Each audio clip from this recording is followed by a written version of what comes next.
¿Quieren saber cómo funciona? Perfecto, lo explico. Un medicamento bloquea las enzimas, pero jamás las destruye. Es selectivo en su comportamiento. En cambio, el dióxido de cloro elimina todo a su paso. No es selectivo. Destruye todo lo que se le interponga enfrente. Comparemos este desinfectante con la ivermectina, la cual sí es un medicamento. Vean, la ivermectina tiene esta fórmula compleja y el dióxido de cloro esta otra mucho más sencilla.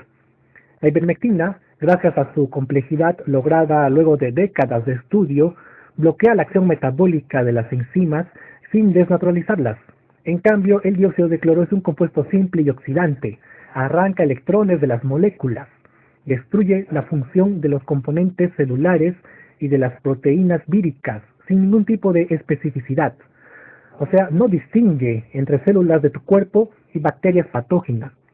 Es un biocida. Amigos, aquí el tema subyacente es que los desinfectantes jamás sirven como medicamentos, como ya lo demostró Robert Koch hace más de un siglo. Ofrecer desinfectante como medicamento en pleno siglo XXI es estafar a la gente. Dicen que el CDS, por ser oxidante, te aporta oxígeno a los pulmones y te sana del COVID. Falso. El CDS tiene tanto oxígeno disuelto como el agua potable del grifo. Suele ser entre 7 a 8 miligramos por litro. En ese caso, mejor bebo agua de grifo, ¿no? Pero mejor me pongo una máscara de oxígeno, pues. ¿Acaso cuando a alguien le falta el aire le dan agua? No, le ponen esa máscara de oxígeno. No me imagino ahí a un montañista escalando el Everest, y en lugar de respirar de su tanque de oxígeno, se ponga a beber agua. Es absurdo. Pero los que defienden el CDS insisten en que oxigena la sangre. Y hay más argumentos. Otro argumento típico es el que dice, el CDS está salvando vidas porque hay testimonios. A mi tía le funcionó y a mí también. ¿Acaso somos mentirosos o qué? Bueno, eso es facilísimo de explicar. Y con esto sabrán por qué la ciencia no toma en cuenta los testimonios. A ver, de los 14 millones de infectados de COVID, 8 millones se recuperaron en el mundo. Tenemos 8 millones de recuperados, de los cuales menos del 1% tomó el CDS. Pues bien, hagamos de cuenta que retrocedemos el tiempo al momento cuando esos 8 millones estaban enfermos, asumiendo que se infectaron al mismo tiempo. En ese momento, supongamos que alguien les convence que beber su propia orina les salvará del COVID. Y en vista de que la gente suele estar desesperada durante una crisis sanitaria, digamos que hacen caso y prueban este método. O sea, 8 millones de personas beben su orina con la esperanza de sanar. Y por supuesto que se sanan, porque estamos hablando de los 8 millones de recuperados. Lo que va a pasar después es que vamos a tener 8 millones de testimonios asegurando que la orina cura el COVID-19, lo cual es una afirmación falsa, ya que si no hubieran tomado la orina, igual se habrían sanado todos. La orina solo resultó ser un placebo. He ahí la explicación a los testimonios a favor del CDS. Si a mí me da una gripe que se sabe que se cura solita en una semana y tomo dióxido de cloro, me voy a sanar igual. Por eso atribuirle mi sanación a ese compuesto químico es cometer la falacia post hoc, también conocida como falsa consecuencia. ¿Cómo funciona esta falacia? Voy a poner un ejemplo. Afirmación A. Tomé CDS cuando estaba enfermo. Afirmación B. Luego me sané. Conclusión falaz. B es consecuencia de A. ¿Se dan cuenta, no? Respondiendo a la pregunta, ¿acaso somos mentirosos los que damos testimonio? Pues bien, la mentira está en afirmar que el CDS cura el COVID. Si los testimonios solo narraran los hechos, no habría mentira. En el ejemplo que di, el testimonio está únicamente compuesto por las afirmaciones A y B, que al fin y al cabo son los hechos, son objetivos y son innegables.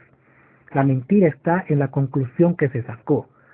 Si esa conclusión forma parte de tu testimonio, entonces déjame decirte que eso ya no es un testimonio, es una falacia. ¿Desde cuándo los testimonios sacan conclusiones? Los testimonios cuentan los hechos únicamente. Si te has recuperado del COVID, no es por el CDS, sino por otras causas. El CDS solo se comportó como un estimulante psicológico, ya que tú estás sugestionado para que eso funcione. Una de las causas por las que te recuperaste es porque formas parte del 97% del no letal, gracias a tu sistema inmunológico y a la capacidad de respuestas de tu organismo. Es tu organismo el que tiene el mérito, no un químico desinfectante. No hay estudios que eso ocurre algo, y si los hacen, no los hacen bien. ¿Cuál es la manera correcta de hacer un estudio para un medicamento? A continuación, te voy a explicar, te voy a describir el método científico para medicamentos. Primero, antes de probarlo en humanos, se hace pruebas en células, luego en animales como roedores o monos, y luego se repite y se corroboran resultados. Si estos son favorables, recién vienen los ensayos clínicos en humanos. Se toman muestras representativas y se dividen en grupos. A un grupo se le da el medicamento, a otro un placebo. Así es como funciona, así es como se debe hacer. Esa es la primera fase recién en humanos. Luego viene la fase 2, luego fase 3. Una vez terminados todos los ensayos, se elabora recién el paper, el cual debe ser publicado en una revista indexada. Una vez allí debe someterse a un escrutinio académico. Es decir, hay un grupo de científicos que revisan el paper para ver si cumple los estándares. Si no los cumple, se repite todo el proceso. Y si los cumple, se hace la patente, luego la distribución y después los estudios post-comercialización. Finalmente se hacen los análisis comparativos de resultados y el ensayo clínico controlado al azar conocido como ECA, ya que proporciona la máxima prueba de causalidad. Este diseño es el único válido para determinar eficacia, efectividad o eficiencia terapéutica. Aún así, un solo artículo publicado sobre el medicamento no es suficiente para afirmar que ese medicamento funciona o no. La evidencia sobre tal medicamento se va construyendo con nuevas investigaciones que deben llegar al mismo resultado. Esto puede demorar años o décadas incluso. Todo este proceso, amigos, jamás se va a comparar con un argumento que diga a mi abuelita le funcionó. Los medicamentos llevan años y años para desarrollar todas las contraindicaciones que traen. El alegato de a mi tía le funcionó no sirve.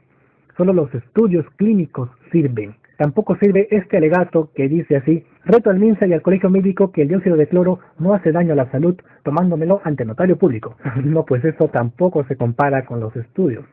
No, ahí el notario público se va a reír pues si le propongo eso. Ahora bien, ¿se han hecho estudios del dióxido de cloro como medicamento? Se han hecho intentos, pero esa sustancia no ha podido superar la primera fase de pruebas en cultivos de células. ¿Por qué? Porque el dióxido de cloro ataca todas las células, no distingue entre patógenas y no patógenas. Por eso no tiene sentido probarlo en humanos.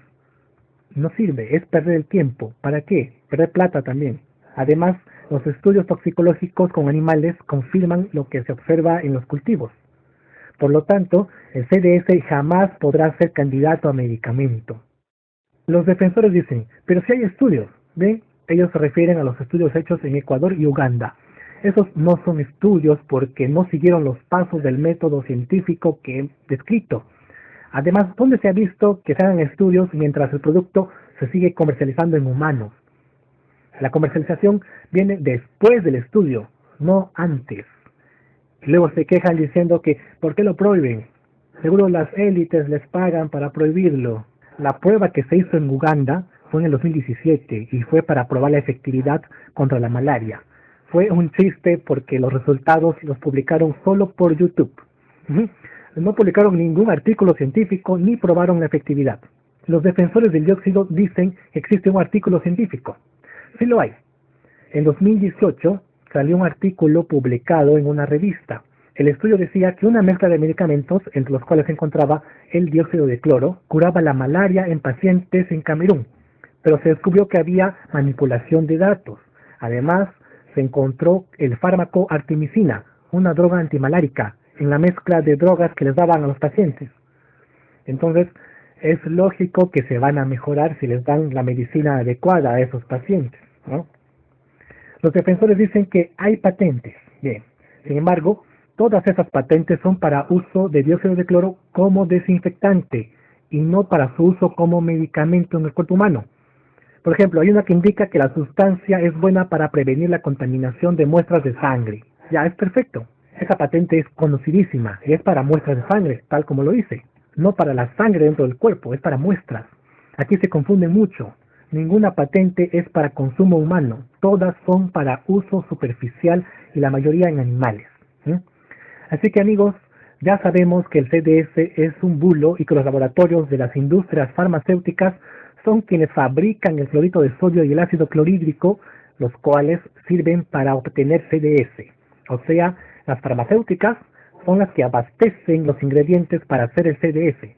Es lo más irónico. Esto cancela el argumento que dice, tienen miedo de que se les caiga el negocio a las farmacias. Estas industrias bien podrían enriquecerse con esto, y lo están haciendo mientras exista consumidores. Si en el mercado negro están adulterando ivermectina y otros medicamentos, ¿quién te garantiza que nadie está adulterando CDS y vendiéndolo a una concentración mucho más mayor y grave? Dicen que en tiempos de crisis todo vale, pero esa consigna hace referencia a medicamentos que te administra el doctor, como la ivermectina o hidroxicloroquina, no para desinfectantes, pues no. Y para terminar, este bulo es antiguo, no tiene nada de nuevo. Los médicos llevan años luchando contra él, pero mientras haya incautos que caigan se mantendrá el bulo, así como el mercado clandestino, y seguirán enriqueciéndose los comerciantes y los laboratorios. Este video lo hice por tu bien, porque no me gusta ver que mis compatriotas y demás latinoamericanos os estén agarrando de ilusos. Lamentablemente es más fácil engañar a la gente que convencerles que fueron engañados. Me despido no sin antes desearles felices fiestas patrias. Si este video te resultó informativo, por favor hazlo circular lo más que puedas. Mando saludos para quienes me apoyan a través de la plataforma Patreon, ahí están saliendo sus nombres. Si tú también quieres contribuir al mantenimiento de este canal, lo puedes hacer a través del enlace que dejo en la descripción, donde también está mi Facebook, mi Instagram y mi Twitter, donde publico temas que no te puedes perder. Por favor, estoy dejando 2 enlaces para estudio en la descripción. Si quieres saber más de este tema, solo tienes que abrirlos y leerlos, ¿no? Mi nombre es Hugo Javier y nos vemos en el próximo video. Hasta pronto.